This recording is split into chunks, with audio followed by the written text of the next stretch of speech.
was a cold and frosty July morn when I kicked the sheets and greeted the dawn. I grabbed my jacket and bash hat too and headed off on my trusty till 500 cc's of just no power. The Lord.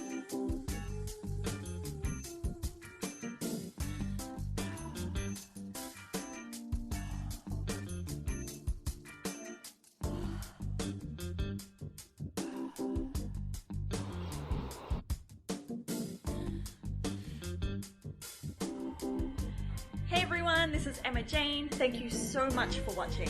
I'm actually here today to announce a giveaway. So if you guys are interested in owning a pair of Barkbuster Storm handguards for a Honda CB500X, then keep on watching. This giveaway is our way of saying thank you so much for being part of the Warro fam. It's open worldwide, so no matter where you are, you can enter. The only thing is that if you live in Australia, you'll have the option to have the handguards or $200 deposited into your PayPal account. If you live worldwide, unfortunately, the postage is probably going to be a little bit crazy, so we'll just deposit the $200 into your PayPal account, which isn't bad if you ask me.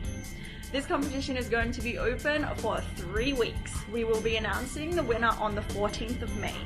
All you need to do to enter is like this video and subscribe to this channel. It wouldn't be a bad idea to ring that notification bell as well so that you know when we announce the winner. It could be you. On a side note, guys, I have my own channel. My name is MJ Legit. We will put that in the description box down below. Please head on over, check it out, like and subscribe to my videos. I focus mainly on lifestyle, yoga, makeup, anything. So go ahead and check that out. And till then, I'll see you in the next video. Good luck.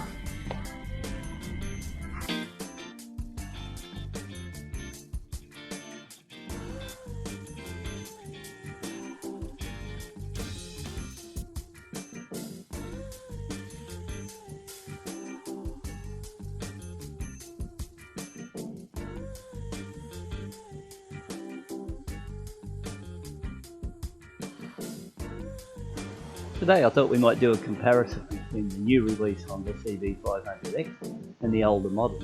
So I'll just go in now on a bit of detail on it and go from there. So I'd better give you a rundown on the specs on this particular bike. This red one, I had it for a short period of time, put a few 100 kilometres on it, ran well, it was a nice bike, did everything it was supposed to, so if you've got one of the previous models, there's no big deal there, they are two good bikes. Okay, so on the spec side of it, like the weight on this particular bike was 195 kilos or 430 pounds. The seat height was 810 mil with a 32 inch when you do the conversion. And the wheels were 17 inch front and rear with dual channel ABS, non-selectable in that braking system. When you look at the fuel tank, it looked a lot bigger than what it actually was, but it came in at 17 litres or 4.5 gallons. And where you really notice is the instrumentation now on the newer model, which they've got rid of the outside tacho and they've got a shift light tacho built in and all other stuff involved. So that side, it's a nice little setup. When you swing to the switch gear, it's virtually the same in that respect, so nothing's changed there. So if we look at this 18 model bike, the most prominent thing you notice is the front beak, just below the headlight there. It's a lot sharper than what's on the newer model. It's also running 17 inch wheels front and rear, and on the newer model I've got now, the bike looks more jacked up in that area compared to this one. And apart from that, the fuel tank looks, although I think it's identical, it looks a bit more bulky and like a lot more plastic around and stuff like that. Plus the instrumentation has also been improved with a shift light now, or a shift graph on the left hand side, which shows you every revs and lets you know when you can change gears, or you can preset it to whatever one you want. So let's hit the switch. I was pretty impressed by this bike when I got it months back, and with the digital display and I had no problem with it whatsoever. I thought that was pretty good. But in all honesty, the 019 model bike has got a nicer instrumentation. So, you know, that point alone, and it's also got the gear indicator light, and I think it's a nicely set up version on the new model. But, you know, there's nothing wrong with this one either, but like all things, as you progress, you expect to see some improvement from one bike to another, or car to another, or it's no point in them building it, there's no point in you buying it. Now let's take a look at the exhaust system. Last year's model has got the single outlet, and the new model's got the dual outlet.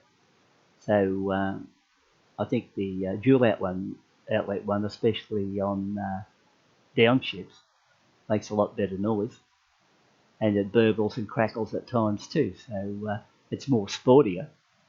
I don't know whether it's any better, but it's more sportier, and you know, I don't mind the dual outlet, but long term I'd be seriously thinking about tossing the exhaust anyway and getting a sports muffler on it. But at this stage it serves a purpose, and I think that would cover the main visuals on the 18 model, so that when we discuss the 19 in detail, you'll be able to sort of pick up what's happened over the production going into the newer model, and you can see they've put a lot more work into it than what you actually think.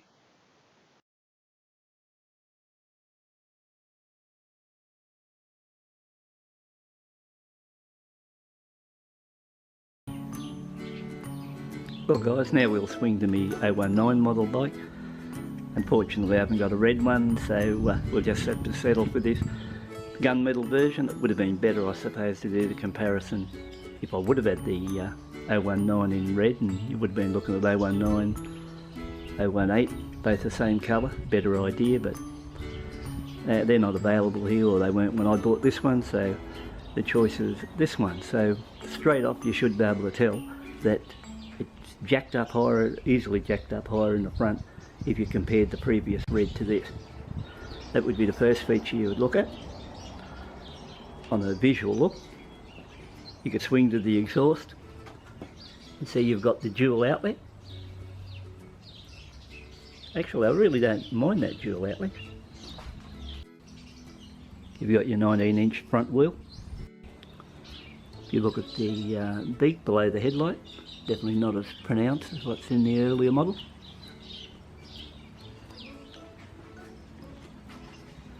This area here blends in a lot better compared to the previous.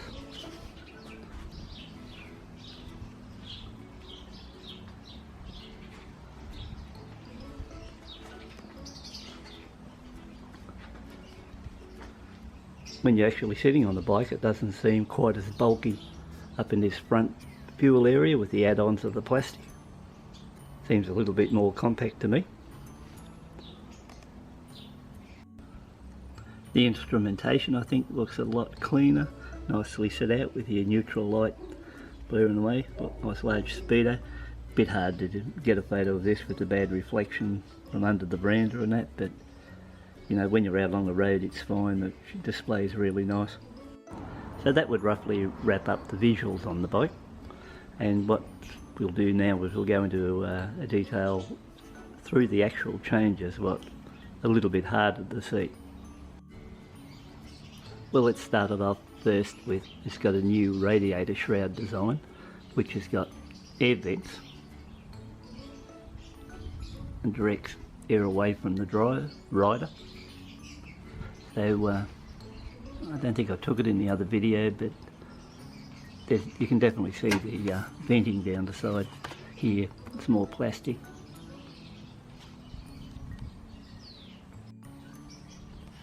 Compared to the 18 model, you've got LED headlight, LED taillight, and LED indicators all round. Back in the engine there, the fuel injector, the spray pattern for it has been narrowed.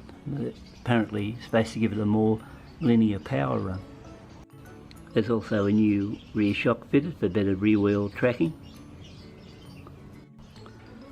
Also the front area of the seat's been shaved in this area here to allow shorter riders to get a better chance to get their feet on the ground.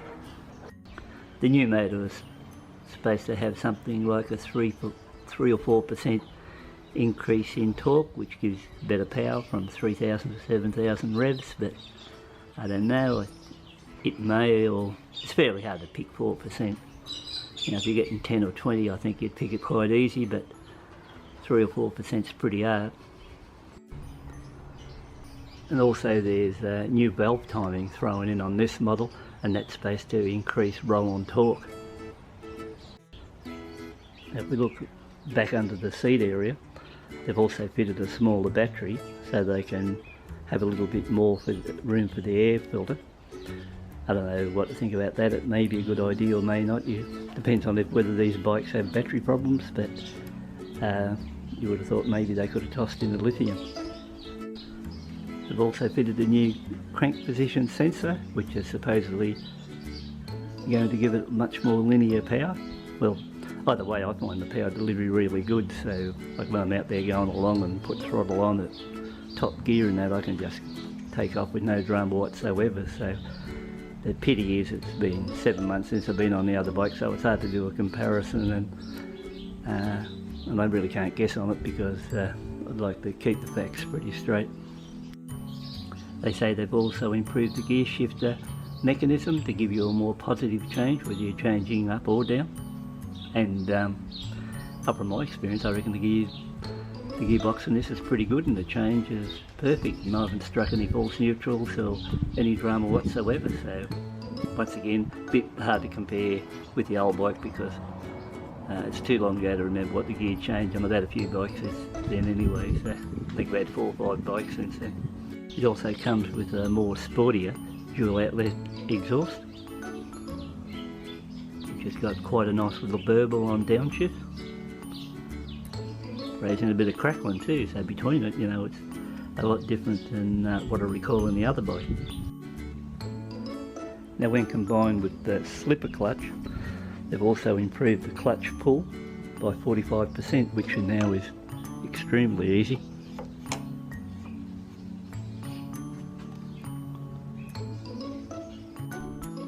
So apart from this 19-inch wheel, the front steering caster was reduced by 1 degree. We also have an increase in suspension travel from 0.4 at the front to 1.2 at the rear. Also here in Oz we get the ABS version, and the ABS version for this year has upgraded modulators. And now what I've been riding it, I think the braking system's good. It was a little bit spongy in that first one I took off and rode the first 40 or 50 kilometres, but the brakes are bedded in now and I think they've got plenty of bite, so the ABS system, as far as I'm concerned, works alright on this bike.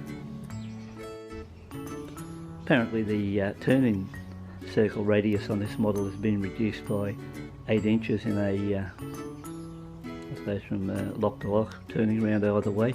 That it'd be pretty hard to pick if that's much of an improvement or not, because when I move it around here under the veranda I can't notice any difference, but you know, it could be there.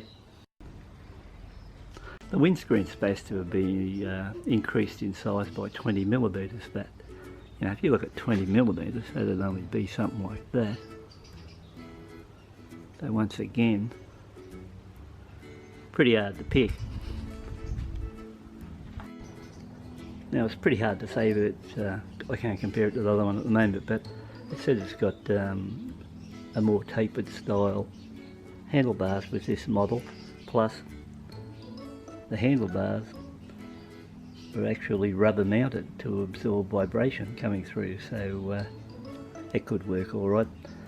I did find it in the beginning, if anyone watched the video, I did mention that there was a little bit of vibe running through the bars, but not threatening or anything like that, and a little bit in the pegs, so it's calmed down a bit since then, so I haven't went any further with that idea talking about it, because I'd like to, at least if I've got a problem, be able to have one that stays there and I can talk about it.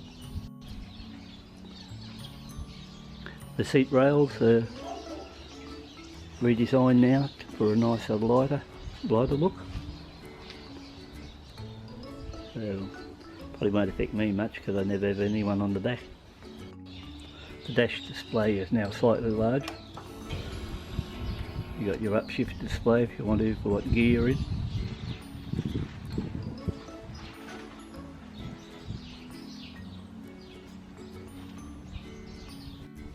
I find this little support here would be really good if you want to run your GPS or something off that.